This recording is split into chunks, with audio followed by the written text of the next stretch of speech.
그래서 제가 오늘 말씀드린 건 우리나라가 너무 주택에 몰빵했다, 건설에 너무 몰빵했다. 그래서 우리나라 국가적인 차원에서도 미래 먹거리가 없다는 것. 더군다나 우리 개인적인 측면에서도 보면 지금 너무 많이 여기에서 몰빵한 상태에서 지금 주택 가격은 앞으로 여러 가지 요인 때문에 하락할 수밖에 없다. 적어도 경제적인 요인으로 보면 이런 말씀을 제가 드리고 있는 거예요. 네, 안녕하세요. 이현은 교수의 경제포럼. 여기 함께 해주셔서 감사합니다. 제가 이 채널을 시작하면서 여러분들과 함께 그 일련의 시리즈로 그 소위 위기의 한국 경제라고 하는 주제로 여러분들과 함께 우리나라 현재 어떤 상황인지 얼마나 심각한지, 그래서 우리가 어떻게 살아야 되는지, 앞으로 그래서 우리가 어떻게 이 세상을 바꿔야 되는지에 대한 말씀을 드리고 있습니다. 제가 처음 시작할 때는 뭐라고 그랬는가 하면, 우리나라는 이제 인간으로 말하면 소위 이제 나이가 너무 많이 들어서 당뇨병도 걸렸고, 거기에다가 우리가 몸 관리를 제대로 못해서 합병증까지 걸려 있는 상태다.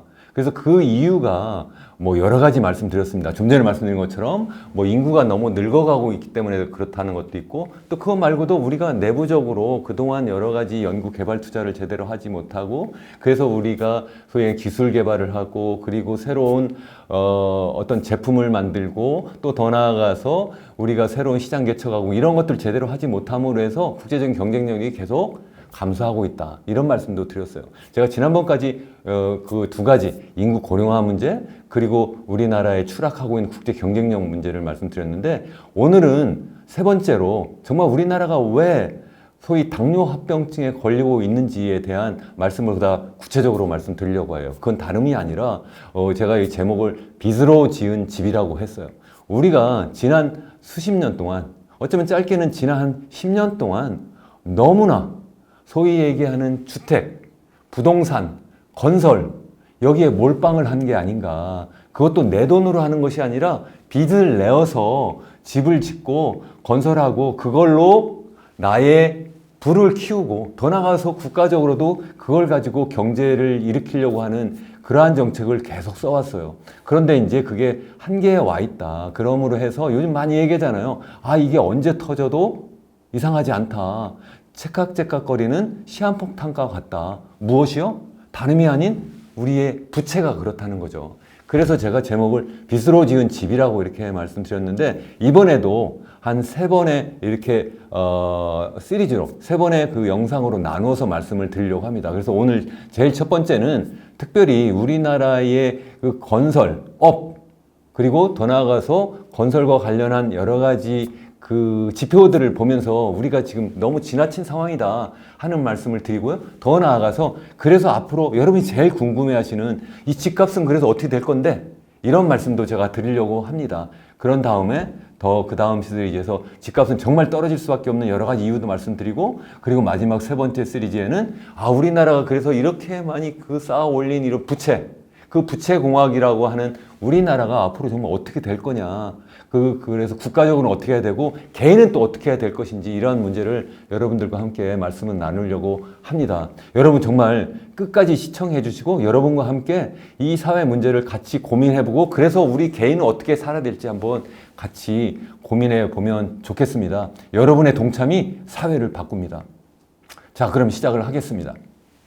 자, 여러분 여기 보시고 계신 화면은 소위 빚으로 지은 집이라고 하는 소위 아티안 미안이라는 교수, 프린스턴 대학 교수고요. 또 아미르 수피 시카고 대학 교수가 공저한 책이에요. 영어로는 하우스 오브 뎃인데 우리나라 번역서로는 빚으로 지은 집, 이러한 제목으로 출판된 책이에요. 아마 많은 분들이 이 책을 보셨을 거예요. 이 책의 내용은 그렇게 뭐 그 새로운 것이 아닙니다. 우리 입장에서 생각하면 딱 우리 얘기를 하는 것 같아요. 이분들 얘기는 다름이 아니라 지난 2008년도 글로벌 금융 위기가 터진 상황을 미리 이 책을 통해서 예견도 하고 그걸 설명을 했어요.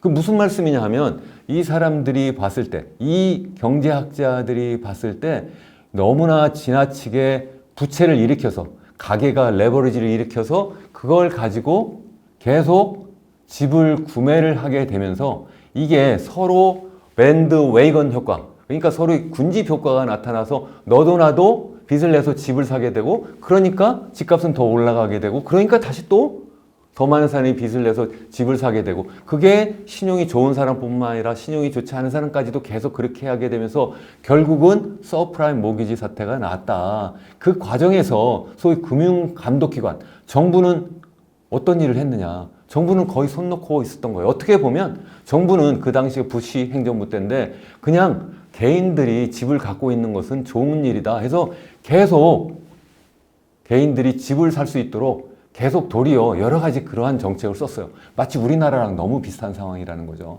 그래서 현재 제가 우리나라의 상황을 보면 시멘트로 쌓아 올린 경제, 이렇게 한 단어로 제가 요약할 수 있을 것 같아요. 사실 여기 그림은 소위 그 얼마 전에 나왔던 한국일보에 그 2030 끌어들여 집값 떠받친 부채공화국, 빚 폭탄 째깍째깍, 뭐 이런 제목의 기사에 있는 그림이에요. 정말 우리나라가 정말 아파트의 모든 것을 거는 그러한 가게, 그러한 국가가 아닌가, 이런 생각을 제가 하고 있는데, 이 문제 정말 한번 심각하다 생각을 해요. 한번 보실까요? 이 그림은 지난번 영상에서도 한번 보여드렸던 것 같긴 한데 직접 관련이 있어서 한번 더 보여드리려고 합니다. 이 그림을 보시면 우리가 투자하면 일반적으로 GDP에서 굉장히 중요한 부분을 차지해요. 보통 우리가 그 GDP를 보면 소위 그 공급 측면이 있고 또 수요 측면이 있잖아요. 공급 측면은 뭐 나중에 또 설명을 드리겠습니다만, 수요 측면에서 보면 소비 수요가 있고 투자 수요가 있고 정부 지출 수요가 있고 순수출 수요가 있어요. 순수출이라는 것은 수출에서 수입을 뺀 건데요. 여기에서 투자 수요가 굉장히 중요해요.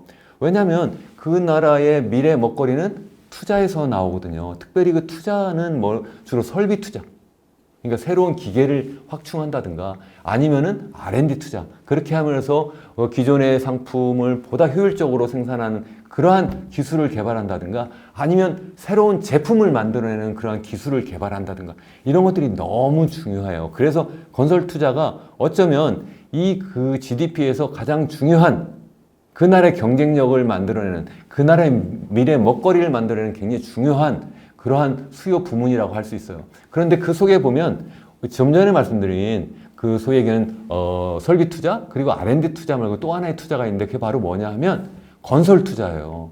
근데 우리나라는 이 건설 투자가 많아도 너무 많아요. 제가 여기 투자 그 세 가지 종류의 투자, 건설 투자, 설비 투자, 지식재산, 생산물 투자 이렇게 했는데, 지식재산, 생산물 투자가 다른 말로 하면 그냥 R&D 투자라고 생각하시면 될 것 같아요. 여기 보시면 뭐가 제일 많아요? 건설 투자가 제일 많아요. 그 다음에 설비 투자, 그 다음에 지식재산, 생산물 투자, 이렇게 되어 있어요. 지금 굉장히 빠른 속도로 건설 투자가 증가해 온 것을 볼 수 있잖아요. 그래서 2022년 보면 한 335조 정도가 이 소위 건설 투자에서 GDP 비중으로 보면 한 16% 정도 되지 않을까, 한 15% 약간 넘어요. 그렇게 많아요. 그 다음에 설비 투자가 한 200조, 그리고 R&D 투자가 한 160조. 다시 말해서 우리가 그 투자라고 할 때 이 속에 건설 투자가 들어가 있는데, 이 건설 투자도 물론 중요하죠. 집도 짓는 것도 중요하고 여러 가지 뭐 인프라, 예를 들어 도로라든가 항만이라든가 그리고 공항을 건설하는 것도 중요한데, 이미 우리나라는 상당히 포화 상태에 이르렀는데 계속 이걸 키워나가고 있는 거예요. 그러다 보니까 설비 투자라든가 지식재산, 생산물 투자, 다시 말해 R&D 투자, 기술 투자에 들어가는 그 우리나라의 자원이 부족한 것이 굉장히 큰일이다. 더군다나 우리가 갖고 있는 그런 투자 재원 중에 상당 부분이 해외로 빠져나가고 있어요. 이 그림이 바로 그거예요. ODI가 바로 뭐냐면 우리나라가 해외에 투자한 그러한 규모를 나타내요. 2022년 무려 992억 달러를 했는데 반대로 들어오는 거는 300억 달러밖에 되지 않았어요. 300억 달러.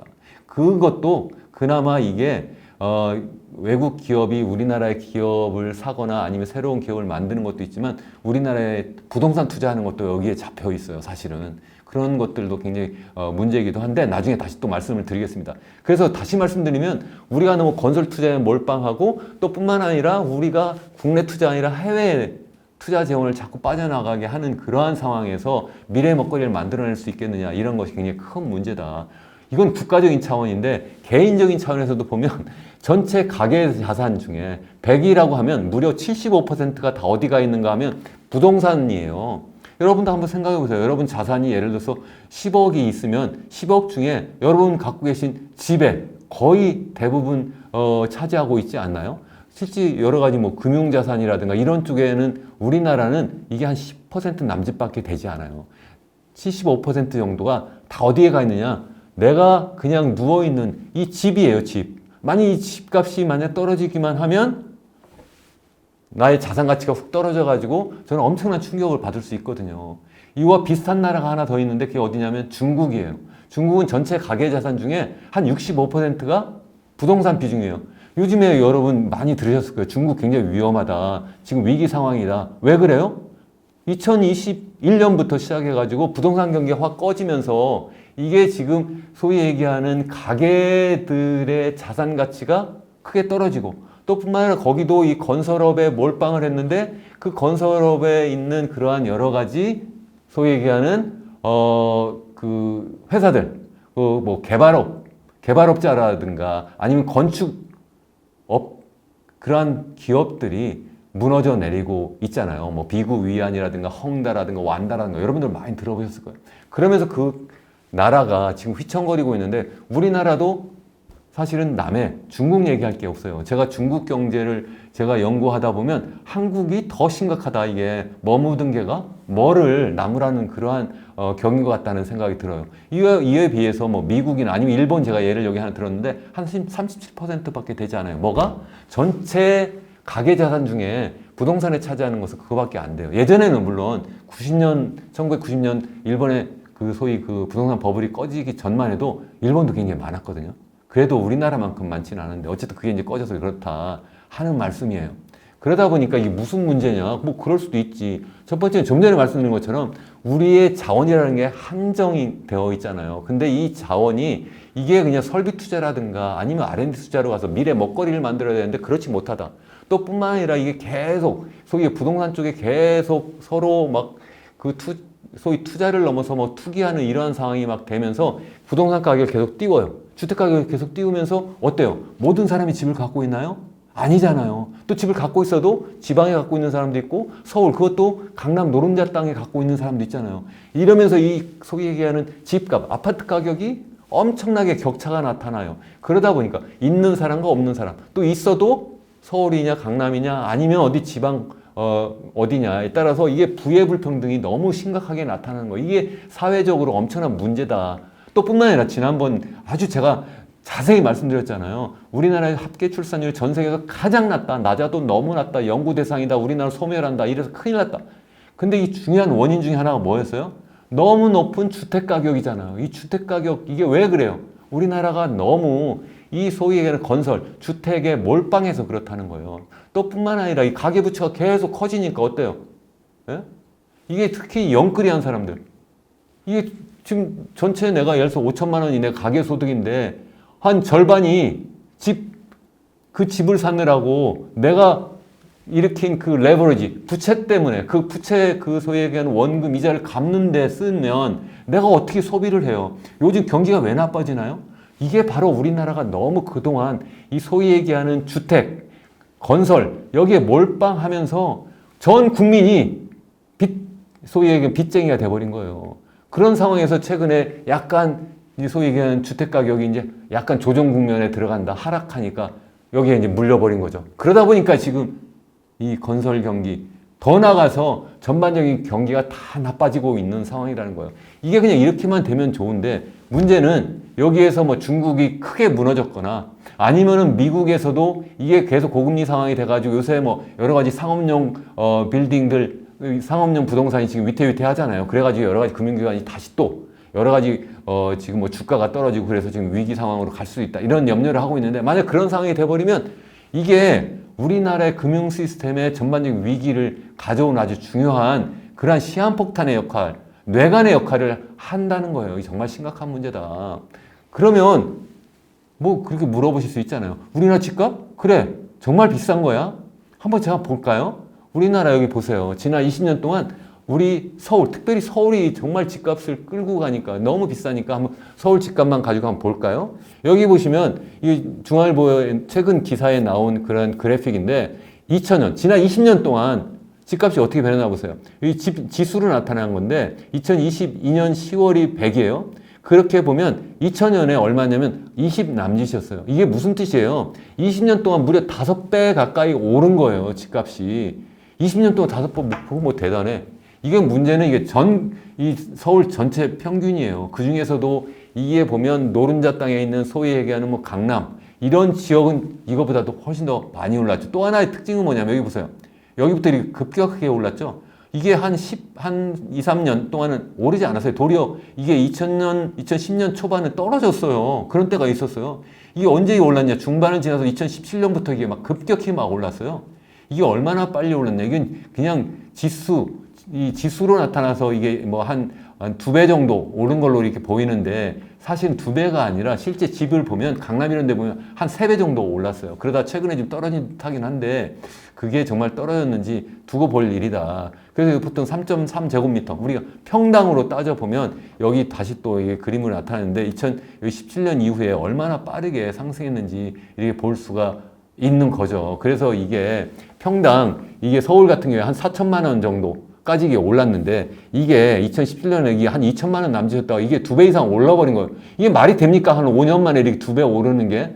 이러니까 사람들이 야 이거 어떻게 2년 만에 2배 오를 수 있어? 이건 엄청난 이게 이득을 볼 수 있는 정말 투기 수단이잖아요. 이걸 정부가 이렇게 만든 거예요. 사실 제가 좀 이따 설명을 드리겠습니다만 이게 이렇게만 올랐는데 사실은 이게 서울 전역을 평균한 거죠. 이게 강남을 하면 엄청나게 많이 오른 상태다.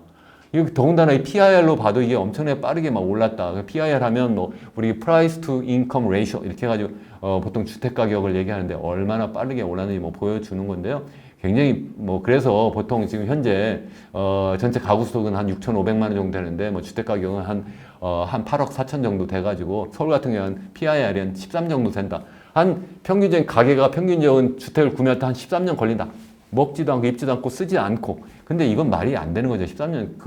적어도 절반은 최소한 써야 되니까 뭐 그거보다 훨씬 더 많이 걸리겠죠. 뭐 그런 얘기인데요. 이 세계 전체적으로 보면 다른 뭐 지표인데 이걸 보면 전 세계 주요 지표로 보면 우리나라의 PIR은 한 28 정도 돼가지고요. 전 세계 20위로 굉장히 높다. 제가 좀 전에 중국 말씀드렸습니다. 중국이 전 세계에서 이 PIR이 제일 높아요. 그래가지고 이게 지금 큰 문제다. 제가 좀 전에 말씀드렸고 우리나라 그래도 20이니까 좀 괜찮네. 그렇지만 나머지 우리나라보다 더 위에 있는 나라들, 그러니까 집값이 비싼 나라, 소득보다 집값이 비싼 나라들이 대부분 다 개도국들이에요. 우리나라가 왜 여기에 끼냐고요. 선진국들은 여기 보면 도쿄라든가 뉴욕이라든가 런던이라든가 우리나라의 반도 안 돼요. 이게 정말 심각한 문제가 아니냐 이런 거죠. 근데 그렇다면 부동산 불패 신화가 계속 될 거냐 이런 문제잖아요. 저는 되지 않을 거라고 보는 사람이에요. 왜 안 되는가 한번 제가 간단히 말씀드리고 이번 영상 마치려고 그래요. 자, 우선 한번 생각해 보세요. 주택 가격은 뭐예요? 결국 이것도 하나의 상품이나 서비스와 크게 다르지 않아요. 수요와 공급에 의해서 결정이 되는 거예요. 그러니까 이 소위 집을 사려고 하는 그런 수요, 그리고 집을 팔려고 하는 그러한 공급, 이 두 개에 의해서 결정되는 거예요. 여러분 그럼 언제 집을 사시나요? 개인적인 측면에서 보세요. 일단 내가 젊을 때 많이 사죠. 내가 어렸을 때 집을 사나요? 아니죠. 젊을 때 주로 30대, 40대, 50대 내가 집을 사고 더 큰 집 사고 더 좋은 집으로 가려고 하는 수요가 커요.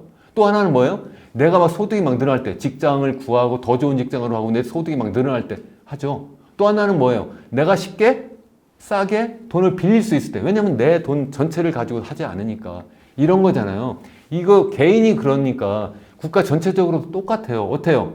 젊은 인구가 많을 때 더군다나 총인구가 그게 더 늘어나면 당연히 주택 수요가 늘죠. 또 뿐만 아니라 소득이 늘면 소득이 늘는 건 국가적으로 보면 뭐예요? GDP잖아요.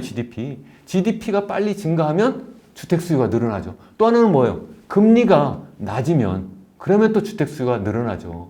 자, 그런데 이게 앞으로 그럴 거냐 한번 생각해 보자는 거고요. 그리고 옆에 정부 정책 얘기는 좀 이따 말씀드리고요. 공급을 얘기할 때 사람들이 항상 빼놓고 얘기하는 거죠. 공급하면 항상 뭘 얘기하면 신축 아파트 분양이 뭐 올해 뭐 역대급으로 적다. 그러니까 앞으로 집값이 올라갈 거다. 뭐 이런 얘기하는 분들 계시거든요. 그런데 정말 공급은요. 더 많은 공급은 기존의 아파트가 시장에 매물로 나오는 거예요. 그게 진짜 중요한 공급이에요. 그럼 언제 그걸 내놓나요, 여러분들? 언제 내놔요? 내가 나이가 들어서 내가 이제는 좁은 집으로 내가 이사 갈 때, 그런 때 굳이 내가 서울 뭐 강남에 뭐 큰 집에 있을 필요가 있어? 내가 그럼 그걸 내놓고 좁은 교외로 나가야지? 그러면 그 집이 나오는 거잖아요. 또 내가 그게 아니래도 내가 영끌이로 하거나 아니면 굉장히 내가 담보대출을 많이 해서 내 집을 샀는데 이 너무 금리가 계속 높은 상태야. 그럼 어때요? 기존 아파트를 내놓게 되죠. 지금 상황이 그거 아닙니까? 지금 그래서 자꾸 지금 매물이 늘고 있잖아요. 이런 상황이다. 신축 아파트는 약간 다른 그러한 이유 때문에 이게 공급이 늘거나 줄거나 해요. 첫 번째, 아니 가격이 또 올라가고 떨어지고 해요. 첫 번째, 당연히 공급하는 데 들어가는 신축 아파트를 건설하는 데 들어가는 그런 비용. 첫 번째 건축비. 예? 이 소위 건설 여러 가지 뭐 그 노임이라든가 아니면 자재 가격이 오른다든가 아니면 땅값이 비싸진다든가 이런 거 있죠. 또 하나는 뭐예요? 내 돈 가지고 집을 짓나요? 시행사들은 자기 10%밖에 내가 쓰지 않고 다 돈 빌려서 사실은 처음부터 브릿지 론 해가지고 나중에 소위 건설을 시작을 하잖아요. 그래서 굉장히 중요한 게 금리예요. 이 금리가 너무 높으면 공급이 당연히 안 되죠. 그래서 이제 금리 문제가 있긴 한데 어쨌든 여기에 제가 빨간색으로 표시한 게 이 정부 정책이에요. 근데 정부 정책은 나중에 얘기하기로 하고 일단 한번 보세요. 인구가 우리 늘어나나요? 인구가 줄잖아요. 계속 줄고 있다고 제가 말씀드렸고 더군다나 젊은 인구는 지금 엄청나게 빠른 속도 늘고 있다. 줄고 있다. 이게 큰일이다. 이런 말씀드렸잖아요. 이게 또 굉장히 중요하게 경제 성장률을 떨어뜨리고 있다. 그래서 지금 막 추락하고 있는 경제 성장 이런 말씀 드렸잖아요. 거기다가 금리가 계속 떨어질 수밖에 없다. 이거 간단하게 그림 보고 제가 오늘 영상 마칠게요. 저기 보시면 지금 이미 총 인구가 계속 줄어들고 있어요. 지금 얼마나 빠르게 줄고 있냐면 매년 현재 지금 한 12만 명 줄고 있는데 매월 1만 명씩 줄고 있어요. 더 중요한 거는 생산 연령 인구인데 2040년까지 무려 770만 명이 줄고요. 앞으로 10년 동안 330만 명 이상이 줄어요. 10년 동안. 여러분 주택 투자할 때 지금 뭐 1, 2년 있다가 내가 그걸 샀다가 팔고 이러나요? 아니잖아요. 최소한 10년은 내다봐야 될 거 아니에요. 그 사이에 우리나라 인구 그것도 소위 얘기하는 정말 주택 수요를 정말 좌우하는 그러한 생산 연령 인구 소위 얘기하는 15세 이상 64세까지 인구는 300만 명 이상 감소한단 말이에요. 이것도 보수적으로 잡아서 그래요. 그런데 어떻게 집값이 올라가겠냐는 거예요.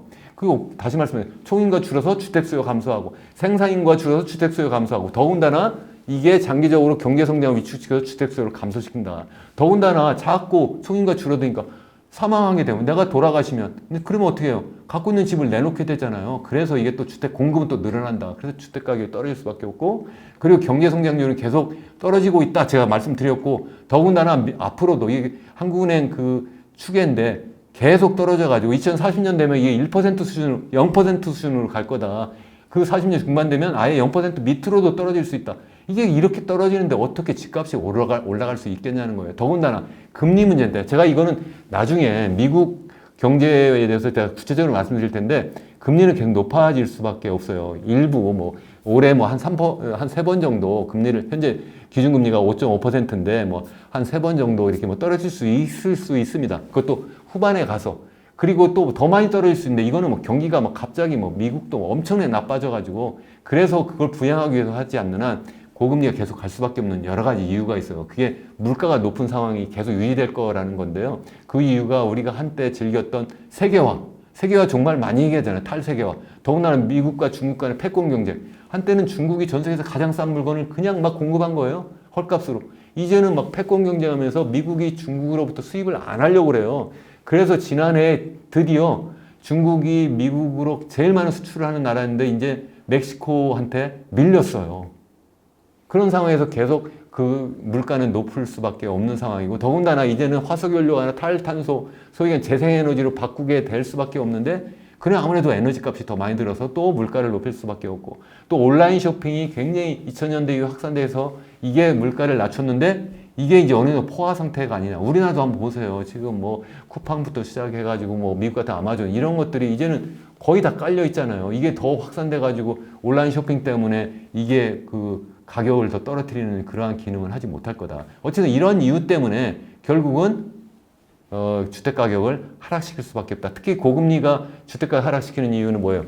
이미 부동산 담보대출이 가계대출에서 차지하는 비중이 80~90%예요. 너무 많아요. 그것도 소득이 정말 적은 소위 젊은 사람들, 영끌이 투자라고 했잖아요. 이런 분들의 투자는 정말 고금리에 너무 취약하거든요. 그러니까 이분들이 지금 막 집을 내놓고 있잖아요. 그러한 문제. 그리고 또 이 고금리는 신규 주택 수요 자체를 뭐 위축시키고 기존 주택도 당연히 매도를 더 많이 하는 이런 상황이 돼가지고 주택 가격을 하락시킬 수밖에 없다는 거예요. 그래서 제가 오늘 말씀드리는 건 우리나라가 너무 주택에 몰빵했다. 건설에 너무 몰빵했다. 그래서 우리나라 국가적인 차원에서도 미래 먹거리가 없다는 것. 더군다나 우리 개인적인 측면에서도 보면 지금 너무 많이 여기에서 몰빵한 상태에서 지금 주택 가격은 앞으로 여러 가지 요인 때문에 하락할 수밖에 없다. 적어도 경제적인 요인으로 보면 이런 말씀을 제가 드리고 있는 거예요. 이제 다음 영상에서는 구체적으로 정말 그러냐, 그렇지 않은 여러 반박 논리가 있는데 한번 제가 하나하나 곰씹어 보려고 합니다. 여러분, 제 영상 정말 끝까지 봐주셔서 너무 감사하고요. 기왕이면 여러분, 우리 이 부동산 문제, 건설업 문제, 우리 경제 같이 고민하고 대안을 마련하기 위해서 기왕이면 구독도 해주시고 좋아요도 눌러주시면 정말 감사하겠습니다. 여러분, 감사합니다.